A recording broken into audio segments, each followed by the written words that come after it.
ತಗೊಂಡು ನಾವು ಹೊರಟಿದ್ದು ನಮ್ಮ ಕನಸನ್ನು ನನಸು ಮಾಡ್ಕೊಳ್ಳೋಕ್ಕೆ.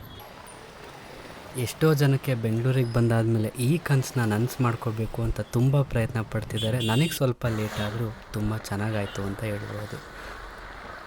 ಹಕ್ಕಿಗಳು ತನ್ನ ಗೂಡು ಕಟ್ಕೊಳ್ಳೋಕ್ಕೆ ಎಷ್ಟು ಪ್ರಯತ್ನ ಪಡ್ತವೆ ಅಂತ ನಾವು ನೋಡಿದ್ದೀವಿ. ಹಾಗೆ ಬೆಂಗಳೂರಲ್ಲಿ ನಮ್ಮದೇ ಆದ ಒಂದು ಚಿಕ್ಕ ಗೂಡು ಕಟ್ಕೋಬೇಕು ಅಂತ ನಾವಿವತ್ತು BTM ಲೇಔಟಲ್ಲಿರೋ ಸಬ್ ರಿಜಿಸ್ಟ್ರಾರ್ ಆಫೀಸಿಗೆ ಹೋದ್ವಿ.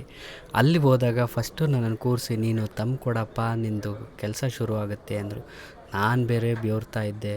ಆ ಬೆಟ್ಟಿಟ್ಟು ಈ ಬೆಟ್ಟಿಟ್ಟು ಕೊನೆಗೂ ನಾನೇನೋ ಕೊಟ್ಟೆ. ಬಟ್ ಆವಾಗ ನನ್ನ ಹೆಂಡ್ತಿನ ಕೂರಿಸಿದ್ರು. ಇವಳು ನನಗಿಂತ ಬೆವರ್ತಾ ಇದ್ಲು. ಇವಳಿಗೆ ಯಾವ ಬೆಟ್ಟಿಟ್ಟರೂ ಬರ್ತಾಯಿಲ್ಲ. ಮಿನಿಮಮ್ ಇವಳಿಗೆ ಏನಿಲ್ಲ ಅಂದರೂ ಒಂದು 10-20 ನಿಮಿಷ ಆ ಇಂಪ್ರೆಷನ್ ತಾಣೋದ್ರಲ್ಲೇ ಮುಗೀತು. ಇವಳಿನ್ನು ಯಾಕೆ ಬರ್ತಾಯಿಲ್ಲ ಅಂತ ನಾನು ಹೋಗಿ ನೋಡಿದಾಗ ಗೊತ್ತಾಯಿತು, ಇವಳ್ದಿನ ಇಂಪ್ರೆಷನ್ ಆಗ್ತಿರ್ಲಿಲ್ಲ ಅಂತ. ಏನು ನಗ್ತಾಳೆ ನೋಡ್ರಿ. ಹೌದು, ನಿಜ. ನಾನು ಯಾವ ಬೆರಳು ಕೊಟ್ಟರೂ ಸ್ಕ್ಯಾನ್ ಆಗ್ತಾನೇ ಇರಲಿಲ್ಲ. ಅದು ಭಯಕ್ಕೋ ಅಥವಾ ಖುಷಿಗೋ ಗೊತ್ತಿಲ್ಲ, ಬಟ್ ಫೈನಲಿ ಸ್ಕ್ಯಾನ್ ಆಯಿತು.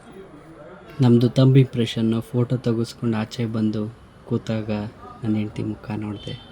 ಅವಳ ಮುಖದಲ್ಲಿ ನಗು ಇತ್ತು, ಭಯ ಇತ್ತು.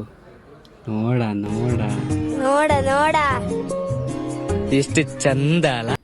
ಜೀವನದಲ್ಲಿ ಏನೋ ಸಾಧಿಸಿದ್ದೀವಿ ಅನ್ನೋದೊಂದು ಪುಟ್ಟ ಖುಷಿ. ಹಾಗೆ ಬೆಟ್ಟದಷ್ಟು ಜವಾಬ್ದಾರಿ. ಇದಿನ್ನೂ ಶುರು ಅಂತ ನಾವು ಅಂದ್ಕೊಂಡಿದ್ದೀವಿ. ನೋಡೋಣ, ನಾವು ನಂಬಿರೋ ದೇವರು, ನಮ್ಮ ತಂದೆ ತಾಯಿ ಆಶೀರ್ವಾದ ನಮ್ಮನ್ನು ಎಲ್ಲಿವರೆಗೂ ಕರ್ಕೊಂಬರುತ್ತೋ ಅಲ್ಲಿವರೆಗೂ ಕರ್ಕೊಂಬರಲಿ. ಸೊ ಇವತ್ತಿನ ವ್ಲಾಗ್ ಇಷ್ಟೇ. ಬೆಂಗಳೂರಲ್ಲಿ ನಮ್ಮದೇ ಆದ ಒಂದು ಪುಟ್ಟ ಮನೆ ಆಗಿದೆ, ತೋರಿಸ್ತೀವಿ ಆ ಮನೆ.